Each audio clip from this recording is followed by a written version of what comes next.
అందరికీ ప్రభు పేరట వందనములండి. నిన్న మనము అబ్రహాం గురించి కొన్ని విషయాలు మనం తెలుసుకున్నాం. ఈ రోజున ఇస్సాకు గురించి మరికొన్ని విషయాలు మనం తెలుసుకోబోతున్నాం.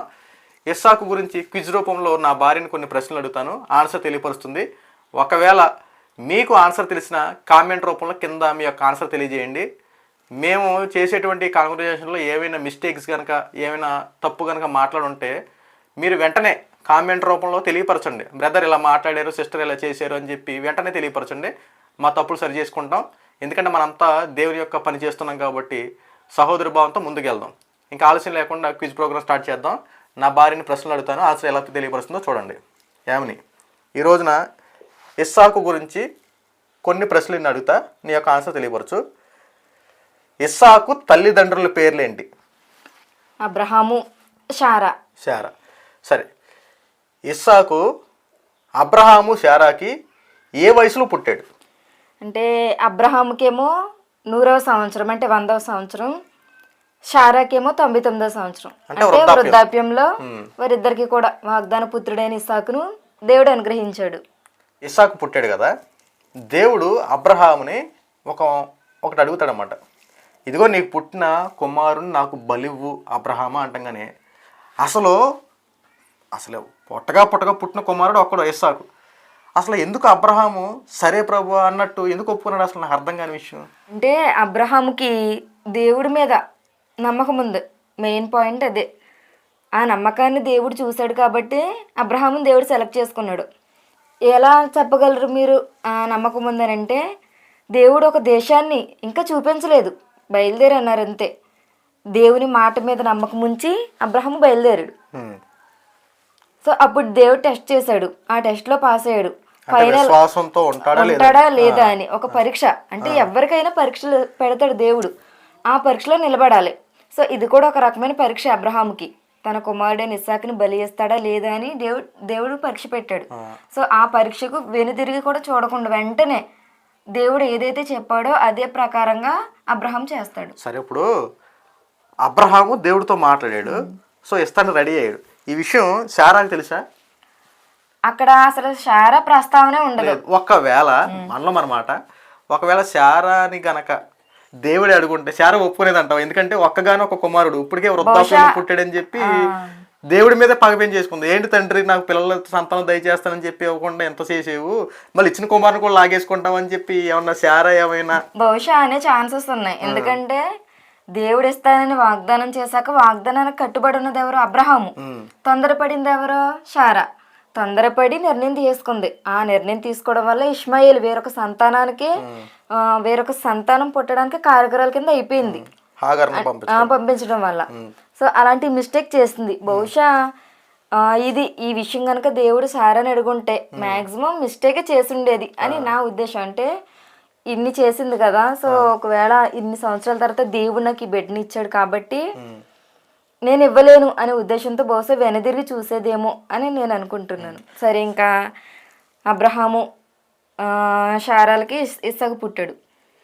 ఇస్సాకు పుట్టిన తర్వాత శారా ఎన్ని సంవత్సరాలు బ్రతికింది? శారా 127 సంవత్సరాలు బ్రతికింది.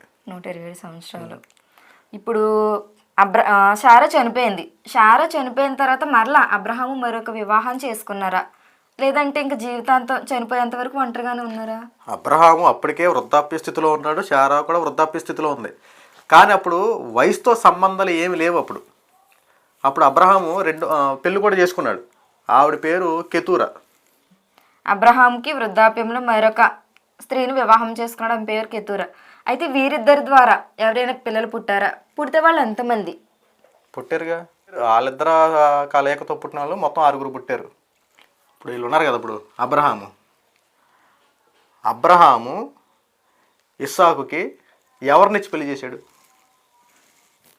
అబ్రహాము ఇస్సాకుకి అంటే ఈ మధ్యలో చాలా జరుగుతాయి. ఆ అమ్మాయి పేరు ఏం పేరు అంటే రెబ్కాని ఇస్సాకు వివాహం చేసుకున్నట్లుగా ఉంటుంది. సరే, ఇస్సాకు రెబ్కా కలయికతో పుట్టిన కుమారులు ఎంతమంది? ఇస్సాకు రెబ్కా అంటే కవలలు పుట్టారు. ఇద్దరు మగబిడ్డలే, యాకోబు ఏషావు. ఇద్దరు పుట్టారు. ఆ తర్వాత మరలా వాళ్ళిద్దరికి పిల్లలు ఉన్నట్లయితే బైబిల్ గ్రంథం లేదు, కేవలం ఇద్దరే, అది కూడా కవలలు. ఇస్సాకు భార్య రిబ్కా ఉంది కదా, రిబ్కాకి బిడ్డలు పుట్టారు. అయితే బిడ్డలు పుట్టడానికంటే ముందు కొంతకాలం ఆమె గొడ్రాల కిందే ఉంది. అలా గొడ్రాలుగా ఉన్నప్పుడు దేవుడు ఆమెను ఎలా జ్ఞాపకం చేసుకున్నాడు? ప్రార్థన చేయబట్టి. ఎవరు ప్రార్థన చేశారు? ఇస్సాకు ప్రార్థన చేయబట్టి. ఇస్సాకు ప్రార్థన చేయడం ద్వారా రిబ్కాకి దేవుడు గర్భఫలాన్ని ఇచ్చాడు. ఇప్పుడు ఇస్సాకు ఉన్నాడు కదా, ఇస్సాకుని బలివ్వడానికి అబ్రహాము ఏ దేశానికి తీసుకెళ్ళాడు? అది మోరియా దేశానికి తీసుకుని వెళ్ళారు. సరే, ఇక్కడ ఒక టాపిక్ మనం తెలుసుకోవాల్సింది ఏంటంటే, ఇస్సాకుకి అసలు ఏం తెలియదు, ఎక్కడికి వెళ్తున్నామో ఏం చేస్తున్నామో తెలియదు. అయితే అక్కడికి వెళ్ళిన తర్వాత సడన్గా బలి ఇవ్వడానికి అన్నీ రెడీ చేస్తాడు అబ్రహాము. ఇప్పుడు ఇస్సాకు అడుగుతాడు, తండ్రి కట్లన్నీ సిద్ధపరిచాము, మరి బలి ఇవ్వడానికి గొర్రె పిల్ల ఇదేది తండ్రి అని అడుగుతాడు. అప్పుడు అబ్రహాం ఏం చెప్తాడు అంటే దేవుడే చూసుకుంటాడు అని చెప్తాడు. అప్పుడు కట్టెల మీద ఇస్సాకుని పడుకోబెట్టినప్పుడు అప్పుడు ఇస్సాకు అర్థమైపోద్ది కదా, అంటే ఆ బలిచ్చేది నన్నేనా అని చెప్పి ఇస్సాకు తండ్రి మాట జవదాటకుండా తండ్రి మాటకు లోబడ్డాడంటే అసలు ఇస్సాకుని ఏమనుకోవాలి మనం ఆ వయసులో కూడా. అసలు విధేయతకు మారిపోయారు ఎవరంటే ఇస్సాకే. ఎందుకంటే నిజానికి చెప్పాలంటే ఆ గొప్పతనం అబ్రహాంది.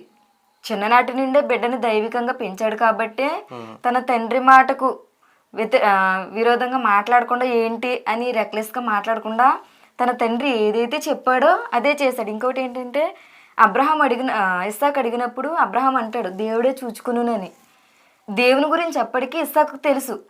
అంటే భక్తి విధానాలతో చిన్ననాటి నుండే ఇస్సాకుని అబ్రహాము శారాలు పెంచారు కాబట్టి ఆ సిచ్యువేషన్లో నా తండ్రి ఏం చేసినా పర్లేదని తల వంచాడు ఇస్సాకు. అంతే. అంటే ఇప్పుడు ఇస్సాకుకి విషయం తెలిసినా సరే విధేయత చూపించి వచ్చాడు. తర్వాత అబ్రహాము ఇస్సాకు వీళ్ళిద్దరు విధేయత చూసి తండ్రి అయిన దేవుడు ఎలా మెచ్చుకున్నాడు వీళ్ళని? ఈ సిచ్యువేషన్ అయిపోయిన తర్వాత అంటే కట్టెలు పేర్చి దాని మీద ఇస్సాకును పడుకోబెట్టేస్తారు. నరికేద్దామని లోపు ఒక స్వరం వినబడుతుంది, అబ్రహామా అబ్రహామా నీకు ఒక్కడే ఉన్న నీ కుమారుణ్ణి బలి ఇవ్వడానికి కూడా నీవు వెనకాడలేదు కాబట్టి నీలాంటి గొప్ప వ్యక్తిని నేను చూడలేదని దేవుడు అంటాడు ఆ సందర్భంలో. ఓకే, ఇస్సాకు ఉన్నాడు కదా, ఇస్సాకు రెబ్కాని పెళ్లి చేసుకున్నాడు కదా, అసలు అప్పట్లో ఈ పెళ్లి వ్యవహారం ఎలా ఉండేది, ఎలా చూసేవారు, ఎలాగా అంటే ఇప్పుడు మనకనుకో ఇప్పుడు జనరల్గా ఎలా ఉంటుంది అంటే నిశ్చితార్థం అనేది కనబడుతూ ఉంటుంది. అటు ఆడతరం వాళ్ళు ఇటు మగతరం వాళ్ళు అందరూ వీళ్ళందరూ మాట్లాడుకొని ఒక ఎంగేజ్మెంట్ రూపంలో తయారు చేయడం ఇలా చేయడం మనం చూస్తూ ఉంటాం, పెళ్లి చేయడం అలా చూస్తూ ఉంటాం. అప్పట్లో ఎలాంటి ఆచారాలు ఉండి ఎలా ఉండేది పరిస్థితి? అంటే అబ్రహాము శారాలో అంతకు ముందు వివాహం ఎలా జరిగిందని లేదు. మొదటి వివాహాన్ని దేవుడే చేశాడు, అంటే ఆదాము హవ్వల్ని. దాని తర్వాత మిగిలిన వాళ్ళు తమకు మనసుకు నచ్చినట్టుగా చేసుకున్నారని లేకపోతే స్త్రీ పురుషులు చేసుకున్నారు అన్నట్టు ఉంది. కానీ వివాహం యొక్క క్రమం అయితే ఎక్కడ రాయబడలేదు. ఫస్ట్ ఎక్కడ ఉంటదంటే ఇస్సాకు విషయంలోనే ఉంటది.